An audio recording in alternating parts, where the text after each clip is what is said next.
sem a semente do pecado, porque era Deus.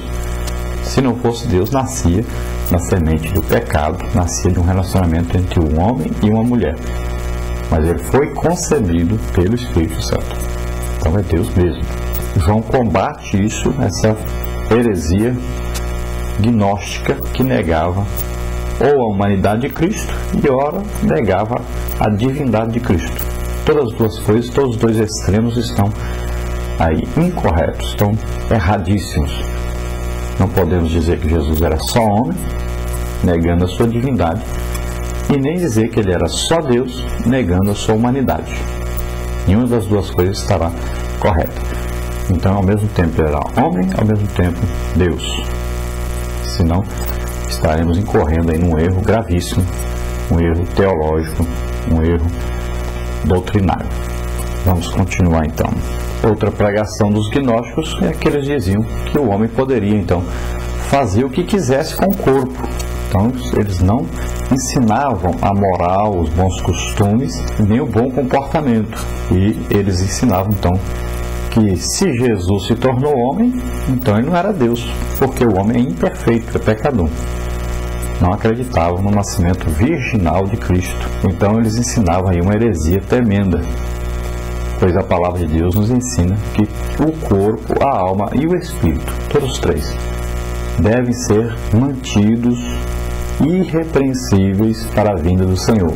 Também a palavra de Deus nos ensina que o corpo é templo do Espírito Santo, morada de Deus na terra. E deve, então, como morada, ser mantido santo e irrepreensível. Então, nas três áreas, a palavra de Deus deve comandar o nosso ser. Na parte, primeiro, espírito, depois alma, depois corpo. Sempre o homem deve ser um ser espiritual, ou seja, controlado pelo Espírito Santo no seu espírito. Depois a alma, lendo a palavra de Deus, escutando a palavra de Deus, para controlar todas as suas ações, todos os seus desejos, suas vontades. E depois o corpo, para que esse corpo só vá fazer e só vá a algum lugar que é permitido por Deus. Deve ser totalmente controlado, então, por essa alma em comunhão com Deus e esse espírito em comunhão com Deus. Então aí é a tricotomia, né? Assim, Deus é Pai, Filho e Espírito Santo, três pessoas, um só Deus, uma trindade. Mas tudo que o Pai quer, o Filho quer e o Espírito Santo quer. Todos concordam, os três concordam em um. É um só. Já o homem é uma tricotomia, então espírito, alma e corpo. Então nem sempre quando o espírito quer uma coisa, quer dizer que a alma quer e quer dizer que o corpo quer. Então há luta muito grande aí entre principalmente o que é a alma e o corpo, entre o espírito e o corpo, porque um quer uma coisa, outro quer outra. Então o espírito do crente tende sempre para Deus, para fazer a vontade de Deus. E o corpo, como o pecado sujeitou no passado, ele tende aí para o lado do pecado, ao lado contrário à comunhão com Deus. Ele sempre tende a ficar na terra, a ter desejo de continuar na terra. Então as suas vontades e seus desejos são terrenos. Então ele deve ser controlado pelo Espírito e pela alma. Então, através da carta de João, a primeira coisa que nós temos que saber é que ao aceitarmos a Jesus como Senhor e Salvador, nos tornamos filhos de Deus e passamos a fazer a vontade de Deus, a andarmos a santificação, que é um processo gradativo. Nós vamos cada dia nos aproximando mais de Deus. Quanto mais nos aproximamos de Deus, mais nós nos afastamos do pecado, mais nos afastamos da carnalidade e dos desejos do nosso corpo. É assim que acontece e que deve acontecer. Nós vemos nessa carta que ela não começa e nem termina com a saudação, como nas cartas do apóstolo Paulo. É bem diferente. O autor aqui nem se identifica, né? Então nós temos que descobrir através da sua maneira de escrever e também através do seu testemunho para vermos quem é realmente que escreveu. E aí nós descobrimos que é o apóstolo João. Então o conteúdo não é como o apóstolo Paulo, que teve uma visão de Jesus depois que ele morreu e ressuscitou.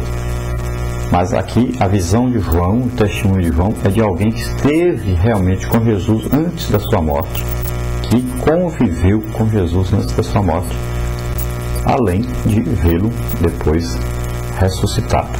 Sobre João, nós podemos aprender lendo os evangelhos e os seus escritos, que ele era filho de Zebedeu. Ele escreveu o Evangelho de João, escreveu as 3 epístolas, primeira, segunda e terceira carta de João, e escreveu também Apocalipse. Aprendemos também que foi o discípulo que teve maior intimidade com Jesus enquanto Jesus estava aqui na terra. Então João compartilhou os momentos mais difíceis de Jesus. Ele estava presente na morte de Jesus na cruz. Foi com Pedro ao sepulcro, e a Bíblia diz que Pedro entrou e João ficou na porta do túmulo, na entrada do túmulo, e quando ele viu os lençóis colocados ali ao chão, como se uma pessoa tivesse passado pelos lençóis, os lençóis ficaram enroladinhos ali, ele viu e creu que Jesus havia ressuscitado. Vendo aqueles lençóis daquele jeito, ele viu que era impossível alguém ser retirado dos lençóis e os lençóis permanecerem enrolados daquela maneira. Então ele viu e creu, ele esteve ali naquele dia. Depois ele viu também Jesus pessoalmente. Jesus ressuscitado apareceu a eles por 2 vezes. Depois, na Galileia, Jesus apareceu a eles novamente. Nós sabemos que Jesus, antes da Galileia, ele apareceu também lá quando eles estavam pescando.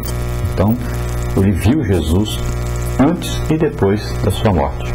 E nós sabemos que Paulo considerava uma das colunas do cristianismo. Importante, então, o testemunho de João. E João, então, reconhece que foi atingido pelo amor de Deus. João foi chamado por Jesus, juntamente com seu irmão, como Boanerges, ou filhos do trovão. Era um homem impulsivo antes. Mas quando ele teve, então, esse contato com Jesus, essa comunhão com Jesus, ele passou a sentir esse amor de Deus e começou a corresponder a esse amor de Deus. E, a partir dessa comunhão com Jesus, ele passou a falar muito sobre o amor, sobre a união, sobre essa convivência íntima entre os cristãos, nessa comunhão perfeita com o Espírito Santo de Deus. E ele ensina, então, a partir daí, sobre o amor. Ele prega sobre esse amor, ele prega sobre a importância desse amor cristão, dessa união cristã, sempre na intimidade com Deus. João, então, tem um ensino diferente das outras pessoas. Apesar dele ser duro, muitas vezes, no transmitir, mas sempre ele transmite com amor. Ele repreende com amor. E ele tem uma facilidade muito grande em falar em céu e inferno, entre salvação e perdição, entre Deus e o diabo. E ele fala essas coisas, mas ele fala com amor, uma maneira maravilhosa de ensinar sobre tudo isso. Então João ensina que o próprio Jesus, ao nascer na terra, era uma manifestação do amor de Deus por todos nós. Deus estava provando que nos ama, enviando o seu único Filho para dar a vida por nós na cruz do Calvário.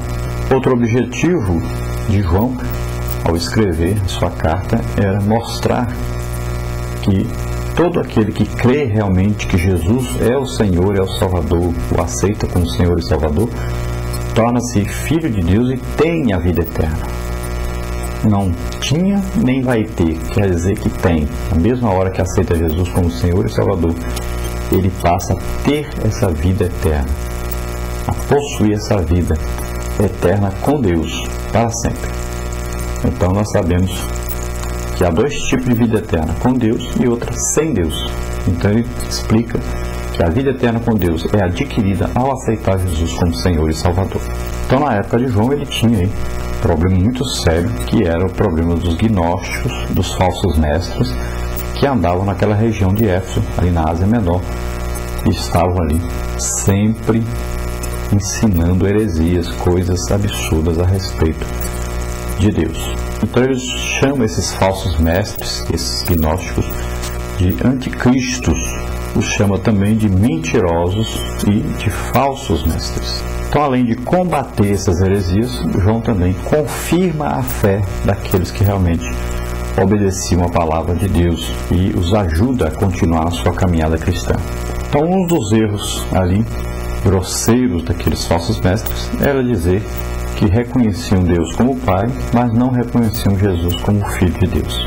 Então eles ensinavam que Jesus era apenas filho legítimo realmente de José e de Maria, nascendo uma relação sexual entre José e Maria, negando assim a encarnação de Deus, a encarnação de Cristo. Não acreditavam que Deus se tornou carne. Com isso eles estavam negando então todo o Antigo Testamento.